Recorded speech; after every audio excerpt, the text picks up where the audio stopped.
Welcome back. आप देख रहे हैं बनो अपना फाइनेंस मिनिस्टर शो का वो पड़ाव, जहां पर हम दर्शकों को शो में शामिल करते हैं, उनके सवालों के जवाब देते हैं और आपको बता दें वो तरीका जिसके ज़रिए आप अपने सवाल हम तक पहुंचा सकते हैं। और हमारा व्हाट्सएप नंबर भी है स्क्रीन पे, और साथ ही हम बता दें कि सोशल मीडिया के तमाम प्लेटफॉर्म्स पर हम लाइव हैं, जहाँ पर अपने सवाल आप हम तक पहुँचा सकते हैं। आज मेरे साथ बेहद खास मेहमान ऑप्टिमा मनी मैनेजर्स के MD पंकज मटपाल और साथ ही रुंगटा सिक्योरिटीज़ के CEO हर्षवर्धन रुंगटा मेरे साथ जुड़ गए हैं। और इनफैक्ट बनो अपना फाइनेंस मिनिस्टर में शायद ये पहली ही बार होगा कि हमारे ये दोनों मेहमान साथ बैठे होंगे, तो बहुत अच्छा लगा आप दोनों को शो पर एक साथ देखकर। दोनों शिरकत करते हैं लेकिन अलग अलग वार के दिन शिरकत करते हैं, तो बहुत लंबे समय के बाद मैं आप दोनों को एक साथ देख रही हूँ शो पर और कर रही हूँ। बहरहाल शुरुआत करते हैं, चलिए सवाल जवाब का सिलसिला। और हर्ष के लिए पहला सवाल होगा यूट्यूब से। और हर्ष, आपके पास राहुल राठौर का एक सवाल होगा। देखिए, ये बोल रहे हैं कि इन्हें SIP की शुरुआत करनी है, 1.5 लाख रुपए हर महीना SIP शुरुआत करना चाहते हैं और उसके लिए अच्छे फंड्स जो हैं वो आपसे चाहते हैं सलाह के तौर पर। YouTube के हमारे दर्शक हैं तो इसीलिए मेरे साथ फ़ोन लाइन पर नहीं है। जो जानकारी फ़िलहाल मेरे पास है और जितनी आपके पास है उतनी ही है जिसके ज़रिए हमें इनको सलाह देनी है। हालांकि 1.5 लाख रुपए मासिक ये SIP की शुरुआत करना चाहते हैं और मैं ऐसा अज्यूम कर रही हूँ कि इन्हें पता है कि 5 साल या उससे ज़्यादा का नज़रिया इनको रखना होगा।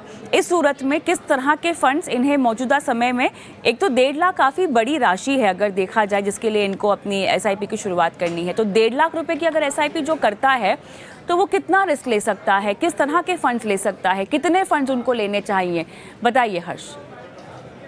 तो देखिए कविता, ये अच्छी बात है कि वो अपनी जर्नी शुरू करना चाह रहे हैं, SIP के जरिए हो या कोई कारण से वो अपनी लमसम के रूप में या SIP अपनी जर्नी शुरू करना चाह रहे हैं, बहुत अच्छी बात है। अब ये डिपेंड करता है, ये पूछ रहे हैं कि मुझे कौन सी स्कीम अच्छी में इन्वेस्ट करना चाहिए, तो ये बहुत सारे फैक्टर्स पे डिपेंड करता है।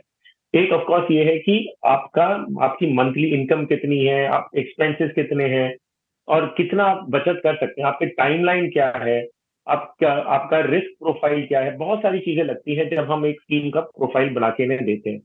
तो इन्होंने कहा है कि इन्हें 1.5 लाख रुपया इन्वेस्ट करना है, लेकिन किस पर्पस के लिए करना है, क्या इनकी रिस्क प्रोफाइल है, ये सारी डिटेल हमारे पास है नहीं। और क्योंकि ये नया शुरू कर रहे हैं, मैं चाहूंगा कि इनका एक्सपीरियंस अच्छा रहे। ये नहीं कि हम कोई ऐसी स्कीम बता दें उनको जो उनके रिस्क प्रोफाइल को मैच नहीं करती या उनकी टाइमलाइन को मैच नहीं करती। तो मेरी इनके लिए सलाह ये रहेगी कि ये किसी जानकार से अगर पहले मिले, उनसे डिटेल समझें कि भाई किस तरह से इन्हें इन्वेस्ट करना चाहिए और क्या इनकी रिस्क प्रोफाइल है। जहां तक हम बचत और इनकम टू सेविंग्स रेशियो की अगर बात करें, तो इसमें यह है कि आप जितना भी कमाते हैं, आपके इन हैंड जितनी इनकम होती है, उसका आपको टारगेट रखना चाहिए कि आप 20% तक बचा सकें। तो ये आपका एक इनिशियल टारगेट होना चाहिए कि जो भी मैं कमाता हूँ, मेरे हाथ में जितने पैसे आते हैं, आप सैलरीड हो या बिजनेस ओनर हो या प्रोफेशनल हो, आपका टारगेट होना चाहिए कि 20% में अपना जो भी इनकम होती है वो मैं एक कंपलसरी सेविंग्स के रूप में मैं उसे साइड में रखूंगा मेरे फ्यूचर गोल्स के लिए। अब जो दूसरा सवाल था आपका कि अगर कोई 1.5 लाख रुपया महीने का इन्वेस्ट करना चाहते हैं, तो उनकी कितनी स्कीम्स उनके पास होनी चाहिए वगैरह, तो एक जनरल गाइडलाइन हम जरूर दे सकते हैं कि जब आप इन्वेस्ट करना चाहते हैं तो ऑब्वियसली 5 से 6 स्कीम का टारगेट रखिए, उससे ज्यादा आपको जरूरत नहीं है। भले ही आप 1.5 लाख रुपया महीने का कर रहे हैं, आपको 5-6 स्कीम से ज्यादा आपके पोर्टफोलियो में जरूरत ही नहीं है। सारा डाइवर्सिफिकेशन का पर्पज पूरा हो जाता है। सिर्फ लेकिन ये जरूरी है, जैसे मैंने कहा, कि सही तरीके से करें, सही एसेट एलोकेशन करें कि इक्विटी डेट में कितना जाना है, और ये डिपेंड करेगा आपके टाइम होराइजन, रिस्क प्रोफाइल और बाकी सब चीजों के लिए। तो उसके लिए, क्योंकि ये जानकारी सारी हमारे पास है नहीं, मेरी सलाह ये रहेगी कि ये किसी जानकार से मिले और फिर डिस्कस करके अपनी ये जर्नी शुरू करें, ताकि इनका एक्सपीरियंस अच्छा हो और वो कंटिन्यू कर सके फ्यूचर के लिए। ऑलराइट, चलिए राहुल का ये जवाब हमारे साथ फ़ोन लाइन पर तो है नहीं, बट उम्मीद करते हैं कि वो आपकी सलाह को जो है वो नोट डाउन कर लें यूट्यूब पर देखकर। आगे बढ़ते हैं और अगला सवाल अभी हम हमारे यूट्यूब के ही किसी दर्शक का लेना चाहेंगे। मेरे ख्याल से आज पंकज जी के पास अधिकतर कॉलर के सवाल हैं और कॉलर्स दरअसल लग नहीं रहे हैं, तो जब तक कॉलर्स लगते हैं तब तक हर्ष, मैं आपसे एक और सवाल पूछना चाहती हूँ मोहित का। और ये कह रहे हैं कि ये एक छात्र हैं और कॉलेज में पढ़ाई कर रहे हैं, 5,000 रुपए की SIP 5 साल के लिए ये करना चाहते हैं। तो कविता, देखिए, बहुत दो अच्छी चीज मैं आपको इस सवाल में बताता हूँ। एक है कि ये एक कॉलेज के स्टूडेंट है और वो इन्वेस्टमेंट की जर्नी शुरू करना चाहते हैं, जो बहुत अच्छी बात है। दूसरी बात, इन्होंने बहुत क्लियरली कहा है कि इन्हें 5 साल के लिए इन्वेस्ट करना है और अमाउंट मेरा है 5,000 रुपए। सो ये कहते ये दर्शाता है कि इन्होंने बहुत क्लियरली सोच रखा है इन्हें क्या करना है, क्लैरिटी ऑफ थॉट है। तो उस बेसिस पे एक अच्छा प्रोडक्ट एक हम उन्हें सजेस्ट कर सकते हैं, क्योंकि टाइमलाइन है, अमाउंट है, उनकी जो इंटेंट है कि कॉलेज स्टूडेंट है और इन्वेस्ट करना चाह रहे हैं। तो मैं इनको ये सलाह दूंगा कि अभी ये जो अपनी जर्नी शुरू कर रहे हैं, ये एक बैलेंस एडवांटेज फंड से शुरू करें, क्योंकि इनका टाइम होराइजन भी 5 साल का है। इसमें डेट और इक्विटी का मिक्स रहेगा और ये मार्केट की वैल्यूएशन मैट्रिक्स को देखते हुए डेट और इक्विटी में एलोकेशन चेंज करता है। तो ये इनके लिए शुरुआत के लिए बहुत अच्छा स्कीम रहेगा और ये इस तरह से शुरू करें। ICICI through balance advantage fund इस स्कीम से ये शुरू कर सकते हैं अपना इन्वेस्ट करना। और राइट, आईसीआईसीआई प्रू का बैलेंस एडवांटेज फंड आपको रेकमेंड किया जा रहा है। और अगर आप भी मोहित की तरह एक कॉलेज स्टूडेंट है और अपनी इन्वेस्टमेंट की शुरुआत करना चाहते हैं तो अपने सवाल बनो अपना फाइनेंस मिनिस्टर को ज़रूर भेजिए। पंकज जी के लिए एक कॉलर दर्शक है हमारे जो फ़ोन लाइन पर जुड़ गए हैं, प्रणव। प्रणव नमस्कार। जी नमस्कार मैम। कैसे हैं आप? मैं ठीक हूँ मैम। आपने आईसीआईसीआई प्रू का ब्लू चिप फंड लिया हुआ है, निपॉन इंडिया मल्टी कैप, पराग पारेख का फ्लेक्सी कैप। 2 एसआईपी चल रही हैं क्या फ्लेक्सी कैप में पराग पारेख के?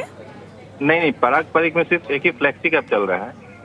एक ही है और एक ही 2000 की चल रही है कि 4000 की चल रही है? नहीं, 2000 2000 की चल रही है, ठीक है। एचडीएफसी का मिड कैप अपॉर्चुनिटी है और एक और मिड कैप फंड है आपके पास मोतीलाल ओसवाल का, और 2 स्मॉल कैप है आपके पास निपॉन इंडिया का और क्वांट का। ठीक है, तो ये आप एसआईपी कर रहे हैं। और ये बताएं, आपको 1 करोड़ रुपए इकट्ठा तो करने हैं, लेकिन ये निवेश आप कब से कर रहे हैं प्रणव? ये पिछले साल से कर रहा हूँ, 23 से। पिछले साल से आपने शुरुआत की है। कोई खास लक्ष्य बांधा हुआ है इसके साथ, इस पोर्टफोलियो के साथ? बस रिटायरमेंट के लिए अच्छा कॉर्पस चाहिए। अच्छा कॉर्पस यानी कितना होगा अगर इसको हमें क्वांटिफाई करना हो तो? मिनिमम 1 करोड़।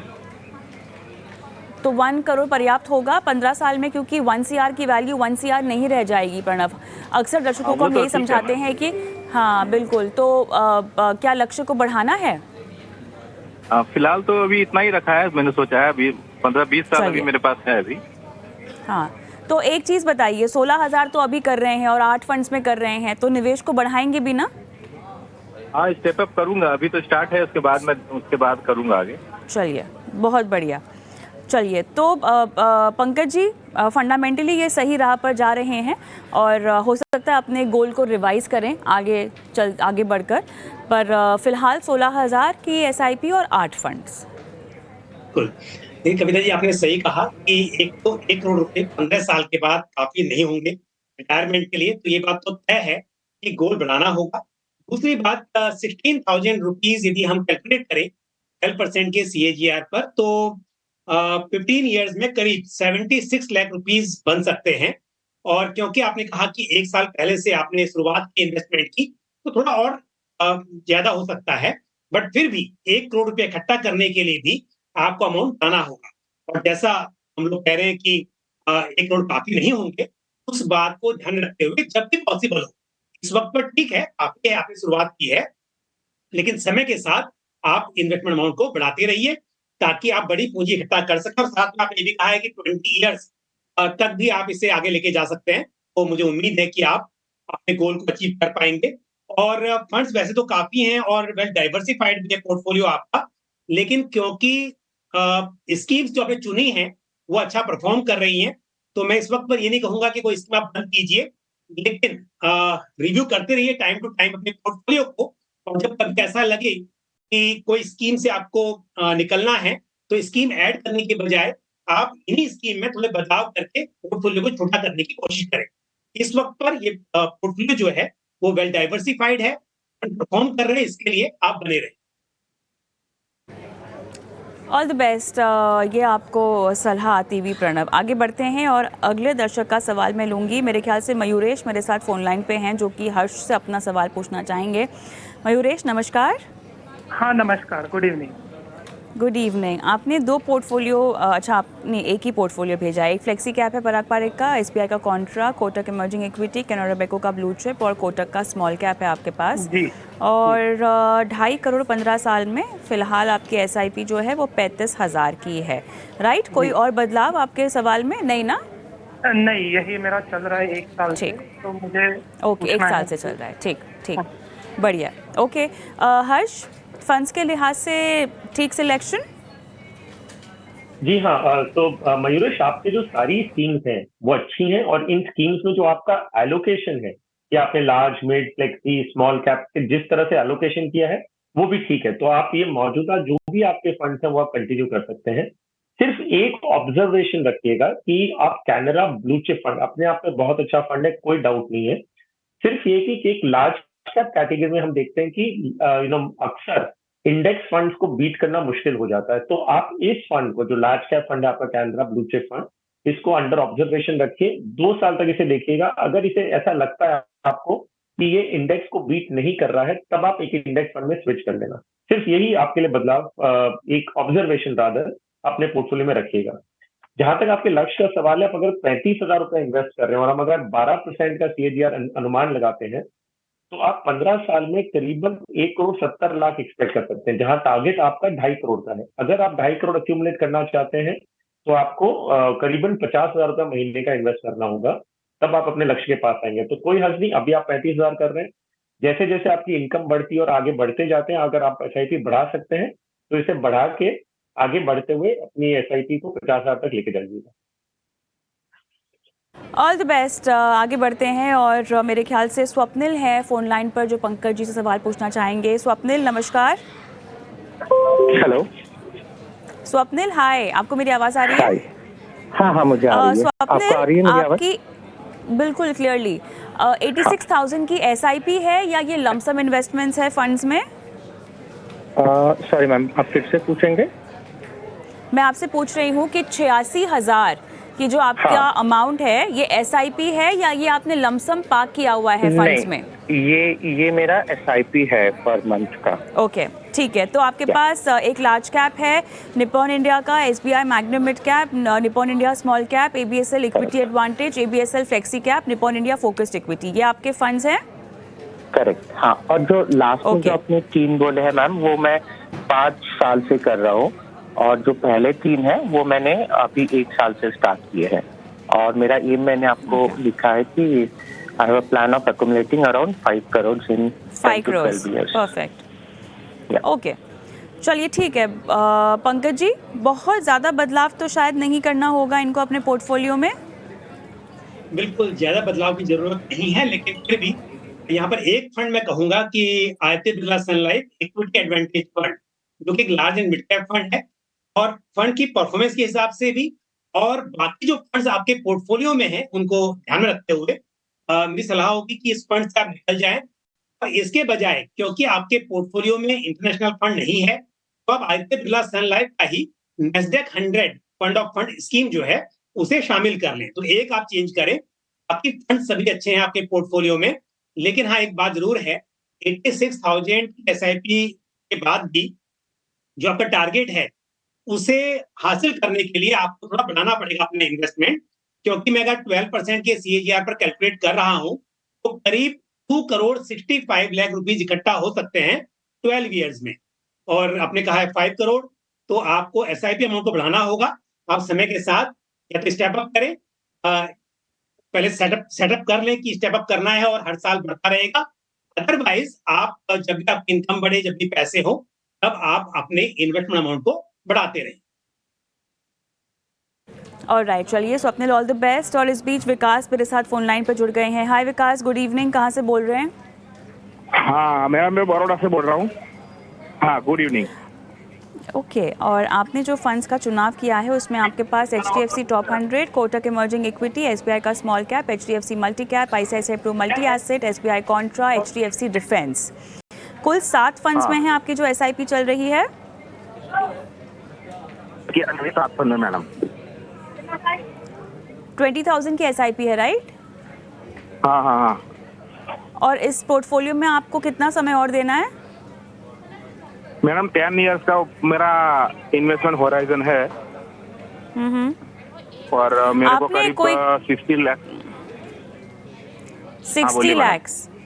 60 लाख, कोई खास जरूरत, कोई खास गोल जुड़ा हुआ इस अमाउंट से? हाँ, मेरी लड़की का क्या है, कॉलेज और उसका उसके बाद मैरिज का टाइम आएगा इस टाइम पे। तो पढ़ाई और इसीलिए शादी मेरे का को खर्च उतना दोनों 60 इतना लाख में हो राशि चाहिए। जाएगा? हाँ पढ़ाई और शादी दोनों 60 लाख में 10 साल के बाद? हाँ, ये 10 काफी साल के होगा बाद आपके मैडम। लिए? या आपके पास दूसरे इन्वेस्टमेंट्स भी है जिनका आप इस्तेमाल करेंगे? हाँ हाँ, दूसरी भी इन्वेस्टमेंट है मेरा, LIC में भी है, वो PPF में भी है, वो सब इन्वेस्टमेंट है मेरा दूसरा। जो आपको लगता है कि मैच्योर हो जाएगी वहां से भी पैसे आपको मिलेंगे? हाँ हाँ, मैच्योर हो जाएगी। सुकन्या समृद्धि है, तो सब जगह मेरा इस तरह से बैंक में भी इन्वेस्टमेंट है, इसीलिए मैंने म्यूचुअल फंड में इन फंडों में इतना एक्सपेक्टेशन रखा है मैंने। ऑलराइट, चलिए पोर्टफोलियो के लिहाज से पंकज जी आपके पास है शायद विकास का सवाल। इन्होंने काफ़ी डाइवर्सिफिकेशन का ख्याल तो रखा है। मेरा कंसर्न केवल HDFC डिफेंस फंड को लेकर है, सेक्टर स्पेसिफिक फंड, क्योंकि ऑलरेडी इतने वेल डाइवर्सिफाइड हैं। क्या कमाई बढ़ाने के लिए एक सेक्टर स्पेसिफिक फंड, वो भी एक डिफेंस सेक्टर फंड रखना चाहिए क्या? कविता जी, बिल्कुल आपने वो बात पकड़ ली जो मैं कहने जा रहा था। देखिए, पोर्टफोलियो डाइवर्सिफाइड है, नो डाउट, और आपने गोल भी लेके आप चल रहे हैं। और यदि हम कैलकुलेट करें 20,000 रुपए के इन्वेस्टमेंट पर SIP पर 12% के हिसाब से, तो 10 साल में करीब 45 लाख इकट्ठा हो सकते हैं। तो अमाउंट को बढ़ाना होगा, वो एक बात है। आपने कहा कि आपके पास और भी फंड्स हैं और भी प्रोडक्ट्स हैं इन्वेस्टमेंट के, तो शायद आप गोल अचीव कर पाएंगे। लेकिन देखिए, इस वक्त पर बिल्कुल अच्छा पोर्टफोलियो है। लेकिन यदि हम बात करें किसी भी थीमेटिक या सेक्टरल फंड की, तो सेक्टर्स की रोटेशन होता है। टाइम टाइम पर अलग-अलग सेक्टर्स अलग तरह से परफॉर्म करते हैं। तो डिफेंस सेक्टर ने लास्ट 1 ईयर में तो बहुत अच्छा परफॉर्म किया है, और ये फंड जब से लॉन्च हुआ है तब से इसकी परफॉर्मेंस बहुत अच्छी रही है। लेकिन ध्यान रखिएगा कि एक टाइम के बाद आपको इससे निकलना होगा। वो समय कब आएगा उसका आपको ख्याल रखना होगा। तो इसके लिए यदि आप डाइवर्सिफाइड फंड में रहते हैं, आप लंबे समय तक रह सकते हैं। यदि थीमेटिक फंड्स में आप इन्वेस्ट करते हैं या सेक्टरल में करते हैं, तो आपको इस बात का ज़रूर ख्याल रखना चाहिए कि कब एंटर करना है, कब एग्ज़िट करना है। तो 1 साल के बाद कम से कम आप इसको रिव्यू ज़रूर कीजिए। ज़रूरत पड़े तो आप उसमें बदलाव कर लीजिए। राइट विकास, उम्मीद करते हैं कि ये बदलाव अपने पोर्टफोलियो में आप लागू करें और अपने निवेश को बढ़ाने की कोशिश करें। स्टेप अप करना अपनी SIPs को बहुत ज़रूरी है। और इसी के साथ साथ हर्ष आपका और पंकज जी आपका समय मेरा दरअसल समाप्त हो चुका है, और इसीलिए धन्यवाद आज आपने दोनों ने शिरकत की और दर्शकों का मार्गदर्शन किया उनकी फाइनेंशियल प्लानिंग की पोर्टफोलियो के ज़रिए। और मुझे भी इजाज़त दें, लेकिन जाते जाते दर्शकों को बता दूँ कि हम आपके सवाल शो में शामिल करते हैं, आपकी लाइव फाइनेंशियल प्लानिंग करवाते हैं। व्हाट्सएप कर सकते हैं अपने सवाल, आप सोशल मीडिया प्लेटफॉर्म पे अपने सवाल हमें छोड़ सकते हैं। खासतौर से यूट्यूब पर बहुत दर्शक हमें देखते हैं आए हैं, और आप आज का शो भी देख सकते हैं, पुराने शोज़ भी देख सकते हैं प्लेलिस्ट में जाके। सवाल पूछें, कमेंट बॉक्स में डालें, और आपके सवालों को शो में शामिल करके आपकी लाइव फाइनेंशियल प्लानिंग हम कराएंगे हमारे एक्सपर्ट्स के ज़रिए। दीजिए इजाज़त, नमस्कार।